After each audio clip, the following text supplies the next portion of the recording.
A ver, ¿sí? Bueno, primero agradecer a la Universidad de Magallanes, a Paulina Alvarado y también agradecer el honor de tener que compartir este panel con Paola y con Luis.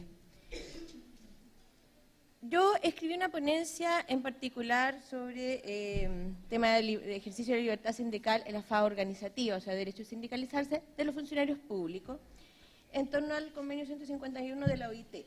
Pero antes de partir con eso, yo creo que Lucho habló bastantes temas que me gustaría, como para dejarlo para el efecto de las preguntas posteriores y debate, hacer un contrapunto de eso antes, ¿ya? Efectivamente, en temas de la libertad sindical, y la magistrada acá lo ha dicho, o sea, el tema es el derecho a la libertad sindical, estamos hablando en el entorno de convenios OIT. Entonces, acá existen efectivamente desde el reconocimiento judicial, en muchos casos, avance más allá de la legislación, y yo creo que eso nos convoca a los convenios de la OIT, a mirar el derecho a la libertad sindical un poco más allá del texto expreso que tiene nuestra legislación, que sabemos que tiene muchas bases en el reconocimiento de un derecho fundamental. Entonces, allí, por ejemplo, cuando Luis nos habla de la oportunidad de los servicios mínimos, de la calificación de la Corte de Copiapó al respecto, efectivamente, ahí lo que hay, no está José Luis también hace ahí un tema, lo que dice la ley es que solamente se puede suspender el inicio de la negociación colectiva cuando se trata de la conformación de un sindicato nuevo. ¿Por qué?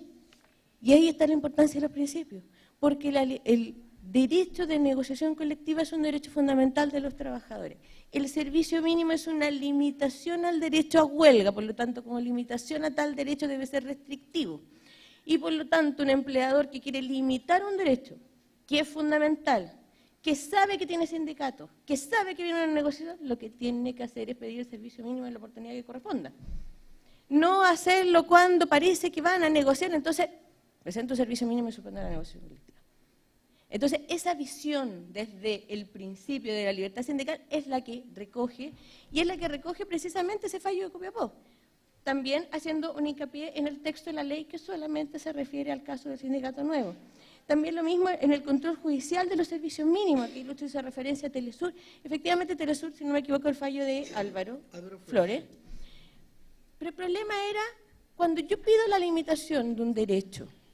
El derecho es del sindicato, a negociar colectivamente, a tener derecho a huelga. La empresa solicita que se limite el derecho. Pero resulta que en Telesur la empresa cuando pidió no dijo nada.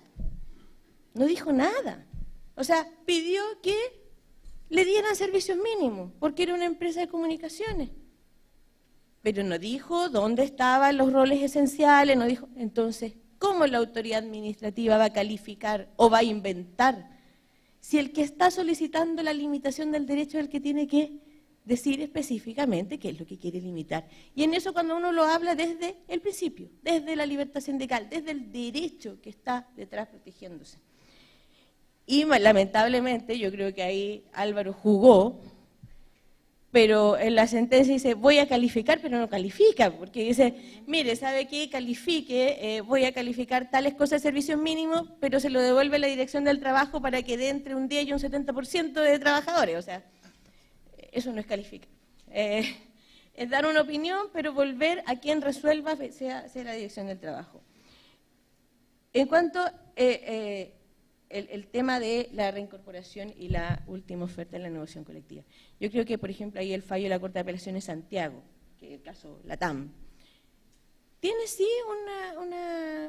un razonamiento además basado principalmente en la libertad sindical. ¿Por qué? Porque la negociación colectiva, ¿qué es? Es un derecho que se ejerce colectivamente por los trabajadores. Y así ahora también lo dice el Código del Trabajo. Y es un derecho que se ejerce colectivamente por los trabajadores y que extrañamente, entonces, ¿por qué? Cuando yo voy a terminar la negociación colectiva, si la quiero terminar de una manera en que me digo, reincorporémonos todos juntos, no lo puedo hacer colectivamente. Solamente puedo hacer reincorporación individual.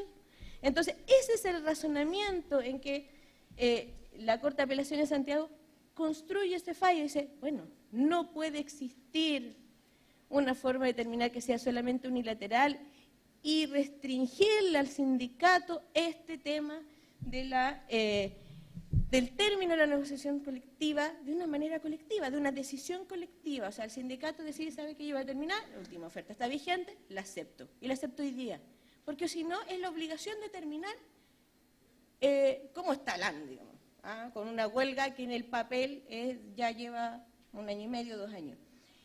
Y ahí está el tema también de el terminar o cuando la justicia llega tarde.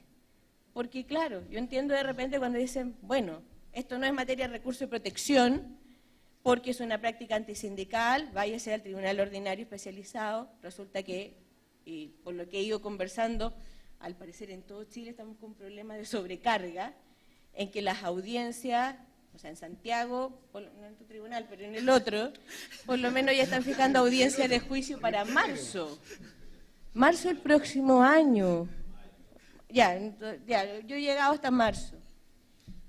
Y resulta que son demandas presentadas en mayo de este año, junio de este año.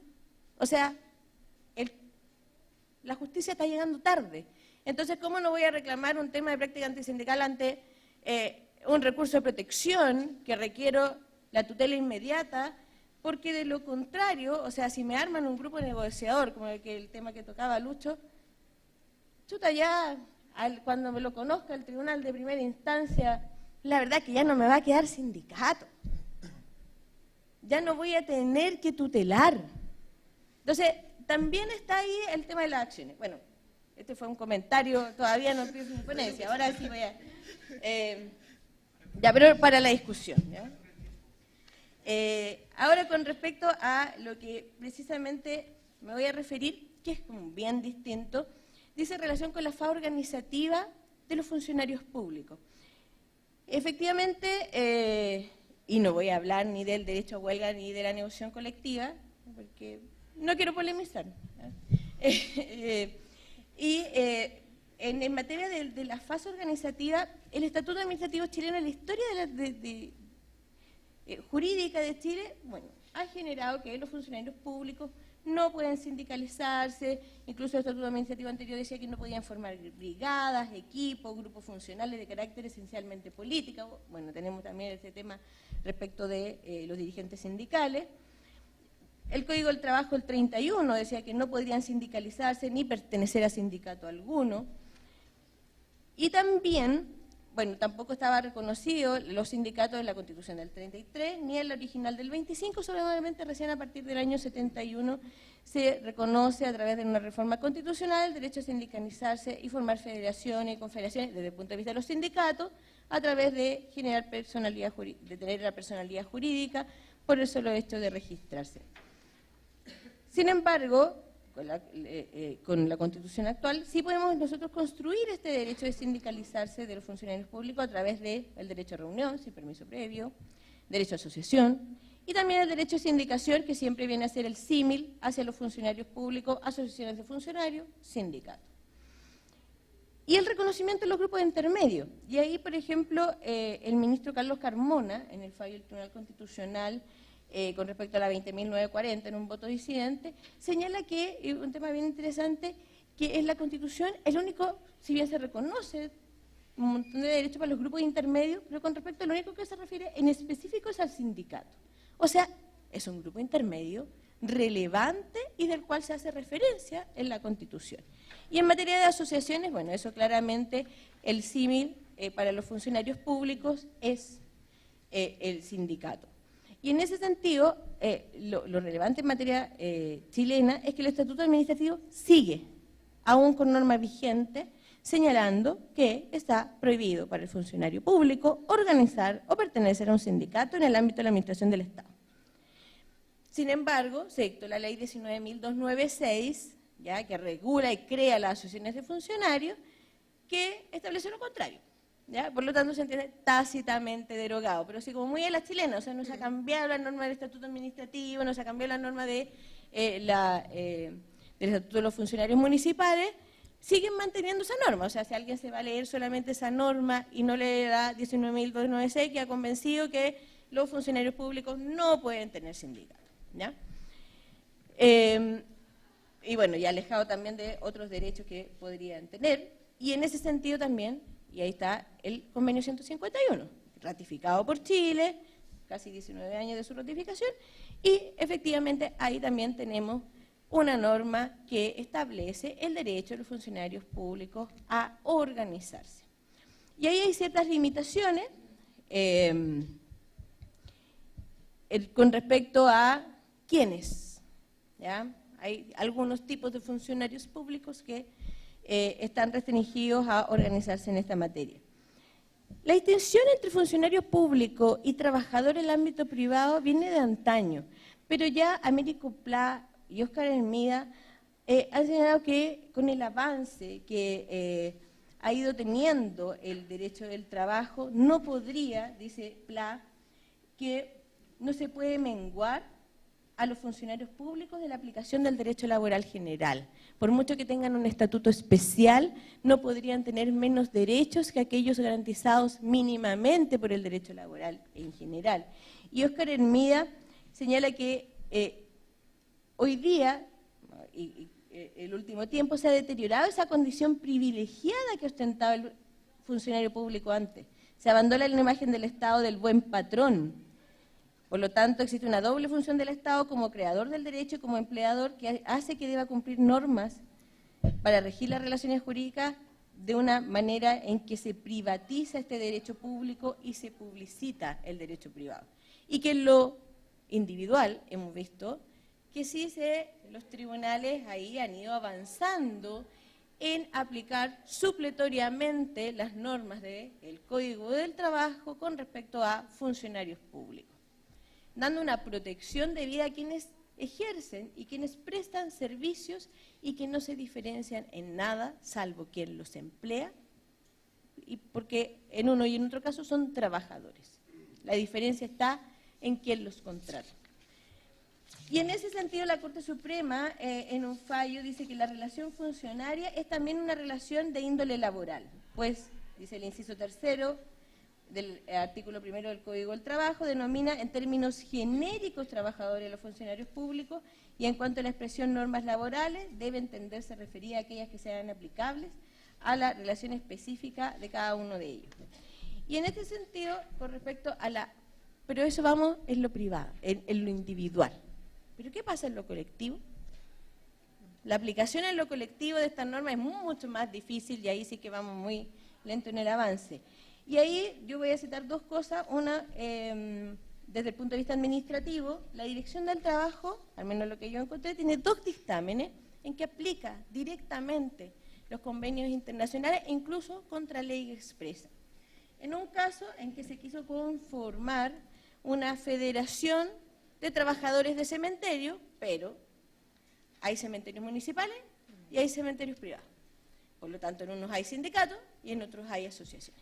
¿Cómo se conforma una federación que en los términos de la legislación interna se pueda establecer así? Y la Dirección del Trabajo dice que aún existiendo norma expresa, lo que se debe aplicar aquí es el derecho a sindicación con aplicación directa del convenio 151 de la OIT, por lo tanto, no procede a la autoridad administrativa negarle el derecho a organizarse. Entonces, ahí incluso contra ley expresa, en términos de cómo se juntan una asociación con un sindicato para formar una federación, la Dirección del Trabajo dijo, bueno, yo no puedo negarle la facultad de asociarse. Cualquier otra cosa vaya a discutir a tribunales, pero yo le voy a dar el certificado de vigencia para que funcione. Otra cosa es las facultades que puedan tener, cómo se representan ante el empleador, pero el hecho de organizarse no podía estar limitado. Por otro lado está las trabajadoras vía transferencia de fondo en las municipalidades, que en la jerga un poco laboral se conocen las BTF, ¿ya? Son trabajadoras que trabajan en la JUNJI, pero que fueron traspasadas a los municipios. Resulta que estas trabajadoras se querían organizar, pero eran 100 en un determinado municipio, en una determinada corporación municipal, donde había 1000 trabajadores. 1000 trabajadores de la educación, 1000 trabajadores que se dedican también al ámbito de la salud. O sea, ellas primero no lograban los quórum para constituir un sindicato o una asociación de funcionarios. Y la Dirección del Trabajo en el año 2012 dijo que no se podía organizar, porque tenía que cumplir con respecto del quórum de todos los trabajadores de esa corporación municipal o ese determinado departamento de educación. Y en el año 2014, en el dictamen 2358/26 del 27 de junio del 2014, la Dirección del Trabajo, en razón del derecho de asociación y de la representación que debiesen tener, dijo, sí se pueden organizar. ¿Por qué? Porque ellas representan intereses distintos, están agrupadas con un fin común, que es defender a las trabajadoras que se dedican a este ámbito. Sin embargo, la única opción que les queda es afiliarse a una de las organizaciones existentes, donde van a seguir siendo minoría y donde no van a poder establecer sus intereses como una condición colectiva de negociación, por ejemplo, ante el empleado. Entonces, lo que hace es, este grupo de trabajadoras sí pueden organizarse y todas las trabajadoras que allí se desempeñan van a hacer el 100% para yo poder calificar el quórum. Entonces, esa es una forma de aplicar vía administrativa los principios de libertad sindical en términos de la asociación. Y por último me voy a referir al caso de Hospital Militar, que es judicial, donde ahí la Dirección del Trabajo le dice a los funcionarios civiles del Hospital Militar, no pueden armar asociación de funcionarios, porque la ley dice que quienes pertenecen al Ministerio de Defensa, bla, bla, bla, bla, no pueden. Contraloría dice lo mismo. Quisieron los trabajadores, se fueron a reclamar la resolución de la Dirección del Trabajo a tribunales, y tribunales, por aplicación directa del convenio 151, le dicen sí se pueden afiliar porque no ejercen funciones de defensa, son trabajadores civiles. Entonces, ahí está el criterio de cómo yo aplico los principios, cómo aplico los convenios, desde ese criterio del fin, asociación, fase organizativa de la libertad sindical para efecto de facilitar la organización de los trabajadores. Entonces, concluyendo, yo aquí como que miré el vaso medio lleno. Hay algunas cosas que pueden ir avanzando en esta asociatividad de permitir a los funcionarios públicos organizarse, más allá de algunos textos legales expresos, porque finalmente es la organización. Ahora, ¿qué desafío nos queda? ¿Qué pasa, por ejemplo, con el funcionario honorario? Asociaciones de funcionarios, ya dictamen y jurisprudencia asentada, tanto contrata como planta. Honorario, pueden ser parte de la asociación. Hasta el momento se han organizado una figura bien sui generis, que son sindicatos independientes, como si fuera un sindicato de pescadores, de taxistas, porque en realidad ellos lo hacen desde el punto de vista independiente porque no se les reconoce la relación laboral con ese organismo público. Pero podría entonces formar o integrarse a una asociación de funcionarios. Quizás podría hacerlo, desde el punto de vista de esta facilitación y aplicación de los convenios internacionales desde el punto de vista de la asociación de los funcionarios públicos. Muchas gracias.